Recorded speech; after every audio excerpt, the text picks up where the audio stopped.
स्वागत है आपका और एक नए वीडियो में और एक नए टॉपिक के साथ।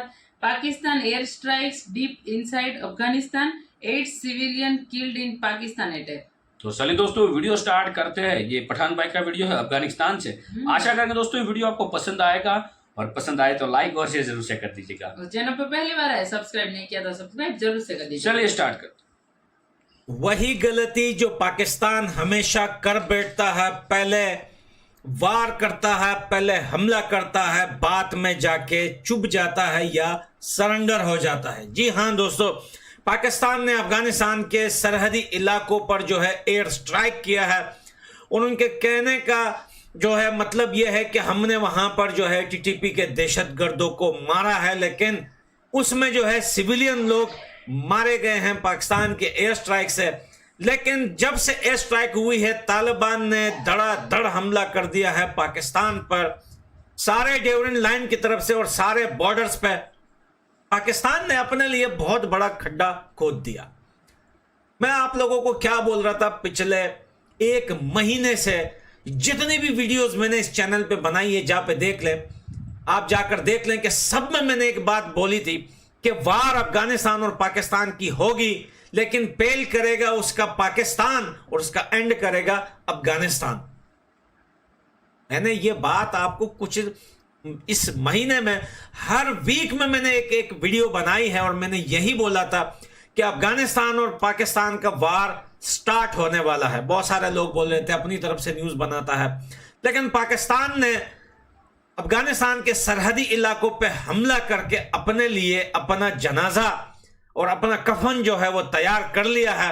अब तालिबान छोड़ेगा नहीं पाकिस्तान को दोस्तों, और हमला तालिबान की तरफ से हो भी चुका है सरहदी इलाकों पे, बॉर्डर्स पे, लेकिन अब तैयारियां तालिबान ने कर दी है स्टार्ट, क्योंकि तालिबान ने बहुत सारे सबूत और बहुत सारी बातें रिकॉर्ड करके रखी हुई थी कि बार बार जब पाकिस्तान बोल रहा था कि अफगानिस्तान में जो है हम हमला करेंगे, हम लड़ना चाहते हैं, तालिबान बार बार एक मैसेज दे रहे थे कि हम ना किसी से इस टाइम लड़ना चाहते हैं और ना हम लड़ने के मूड में हैं और ना कोई दहशतगर्द हमारे देश से किसी देश में जा रहा है। हम अपने देश को डेवलप करने में लगे हुए हैं, यहाँ पे अपने देश को तरक्की दे रहे हैं, सड़कें बना रहे हैं, ब्रिज बना रहे हैं, डैम्स बना रहे हैं, इलेक्ट्रिक का काम कर रहे हैं और भी बहुत सारा कंस्ट्रक्शन का काम है जो हम कर रहे हैं, अपनी सरकार बनाने की कोशिश में हैं। हम किसी दहशतगर्दी की कोशिश में नहीं है, लेकिन पाकिस्तान इस बात को बार बार मान नहीं रहा था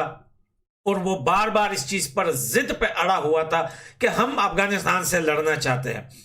कुछ दिनों पहले तालिबान और पाकिस्तान के सरहद पे एक क्लैश हुआ था, जिसमें मैंने आपको बताया था कि पाकिस्तान के 8 से 9 या 15 बताए गए थे, लेकिन पाकिस्तान उसे 8 ही एक्सेप्ट कर रहा है। उनके जो है वो फौजी मारे गए थे अफगानिस्तान के तालिबान की तरफ से, जिसके बाद वो यूएन भागे थे और वहां पे जाके शिकायत लगाई थी और हिंदुस्तान को भी मेंशन किया था कि हिंदुस्तान भी जो है वो अफगानिस्तान में दोबारा एक्टिव होने की कोशिश कर रहा है और ये सारी दहशतगर्दी हिंदुस्तान और अफगानिस्तान के कहने पे पाकिस्तान में आ रही है।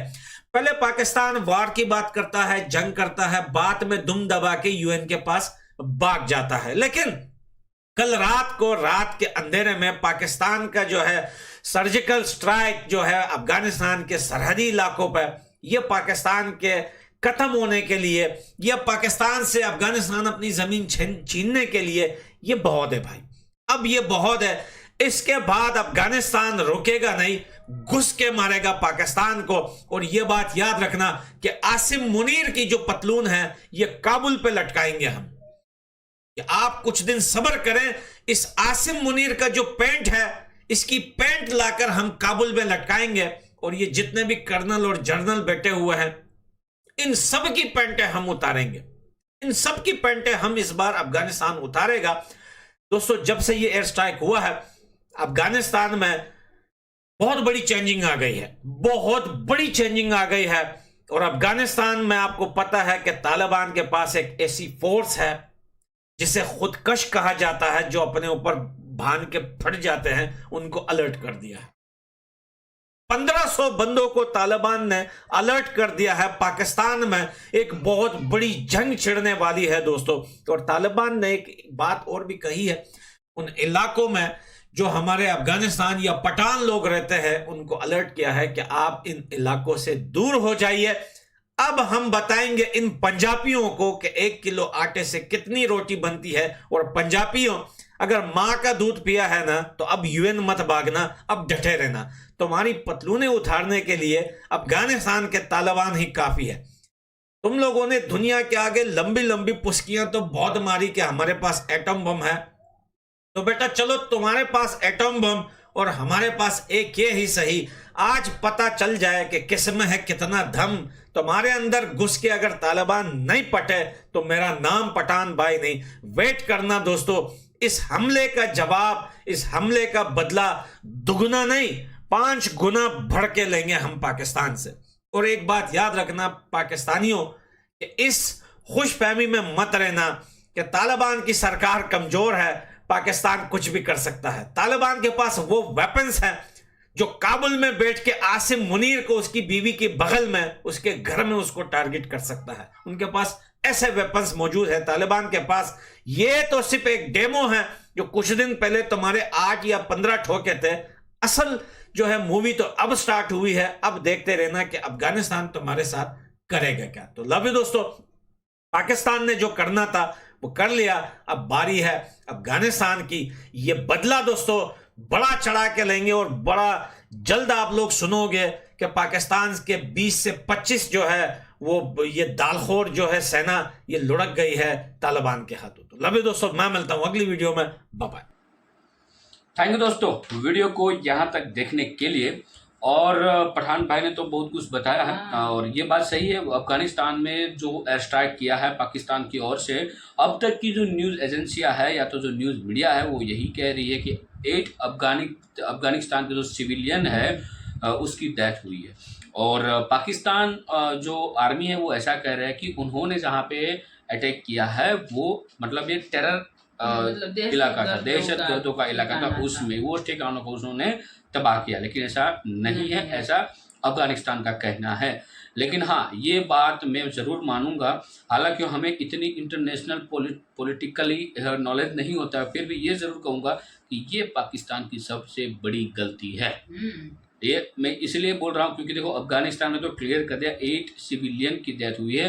तो सिविलियन का नाम लिया है तो अफगानिस्तान भी चुप बैठने वाला नहीं। और यहाँ पे बात हो रही थी अफगानिस्तान पाकिस्तान की कोई बड़ी वॉर हो सकती है। तो इसके लिए मैं इतना ज़रूर कहूँगा कि अफगानिस्तान पाकिस्तान की वॉर नहीं हो सकती है। उसका बहुत सारे रीज़न है, बहुत सारे कारण है। हाँ, ये जो छोटे मोटे हमले, ये आतंकवादी वाला ये तो चालू रहेगा, उसमें कोई रुकावट नहीं आने वाली। यदि वॉर होती है तो इतना समझ लेना कि यदि उसको अमेरिका सपोर्ट करेगा पाकिस्तान को तो हो सकता है, बाकी पाकिस्तान की ताकत नहीं है कि वो अफगानिस्तान के साथ कोई वॉर स्टार्ट कर सके। क्योंकि इतनी अभी क्योंकि देखो इतना IMF का उसके ऊपर प्रेशर है, ये वॉर का कभी नहीं सोच पाएगा, ये गारंटी है मेरी। और आगे जाके इन फ्यूचर भी जहाँ तक मेरे को लग रहा है वहाँ तक अफगानिस्तान के साथ वॉर नहीं होगा। क्योंकि अफगानिस्तान का जो सपोर्टर है वो तो पता है कौन है। सपोर्टर मतलब वॉर के लिए सपोर्टेड नहीं है भाई, इसको मैं भारत देश की बात कर रहा हूँ, वॉर के लिए सपोर्ट की बात नहीं कर रहा हूँ। लेकिन हमारा मित्र कंट्री हम अफगानिस्तान को मानते हैं और भारत बोल सकता है अमेरिका को शांत रहने के लिए, और शांत अमेरिका रह भी सकता है। तो ये इन सारे मामला जो है उसके तौर पे मैं बोल रहा हूँ कि अफगानिस्तान और पाकिस्तान का वॉर नहीं हो सकता। लेकिन ये जो बॉर्डर डिस्प्यूट है, छोटे मोटे हमले, बिल्कुल ये छोटे मोटे हमले तो होते रहेंगे। इसको कोई छोटा मोटा हमला नहीं करना हो, मैं इन फ्यूचर की बात कर रहा हूँ। लेकिन बड़ी वॉर होना ये मुश्किल है अफगानिस्तान के लिए भी और पाकिस्तान के लिए भी। यदि आप पूरी हिस्ट्री में जाएंगे तो आपको पता जरूर चलेगा। और रीज़न, पहला रीज़न तो यही है कि पाकिस्तान में ताकत ही नहीं है कोई भी वॉर वो छेड़ सके। क्योंकि जिसको जो वॉर छेड़ता है उसके साथ क्या होता है वो पूरी दुनिया ने देखा है। ये कौन सा वॉर की मैं बात कर रहा हूँ, ये बात जो मैं कर रहा हूँ ये हमारे प्यारे मुल्क एक जो जिसके साथ हमारे भी रिलेशन अच्छे हैं, रशिया, मतलब रूस एंड यूक्रेन की मैं बात कर रहा हूँ। तो उन वॉर में से बहुत सारे कंट्री ने बहुत कुछ सीखा है, क्या क्या खामियाजा भुगतना पड़ता है। क्योंकि इतना ताकतवर रशिया कंट्री है और उसके साथ परमाणु ताकत भी है, फिर भी इतने साल हो चुके, दो साल के ऊपर होने को आया, 3 साल कंप्लीट होने हैं, फिर भी अभी भी वॉर चल रहे हैं। उसके सामने एक छोटा कंट्री है, हमारा जैसे गुजरात स्टेट है उतना ही है यूक्रेन, ठीक है, फिर भी उसके सामने टिका है। तो ये मत समझ लीजिएगा कि तुरंत अब ये वॉर का जमाना नहीं है, पहली बात तो ये है। लेकिन हाँ, पाकिस्तान है, कभी क्या बोलते हैं, उंगली करने से बाज नहीं है, कभी क्या हो जाए और वो कुछ भी उसको कोई फर्क नहीं पड़ेगा। अभी देखो, अभी IMF का एक फंड आने वाला है, उसके बाद कह सकते हैं कुछ क्या हो सकता है, लेकिन जब फंड उसके पास आ जाएगा फिर होगा। मैंने एक वीडियो में बोला है, दोनों बॉर्डर साइड होने वाला है, क्योंकि पाकिस्तान को कोई पैसा मिलेगा, फिर उसके पास यही करने को और कुछ है नहीं, बाकी फैक्ट्री तो वहाँ पर है नहीं ताकि वो रोजगार बढ़ाए। किसी कंट्री के साथ रिलेशन अच्छे कर नहीं सकता पाकिस्तान ताकि उसके कंट्री में रोजगार है। ये बहुत दूर की बात है पाकिस्तानियों के लिए। बाकी दोस्तों, वीडियो को यहाँ पे समाप्त करते हैं, आपसे विदाई चाहते हैं, मिलते हैं और एक नए वीडियो में आपके साथ। टिल देन, जय हिंद, जय भारत।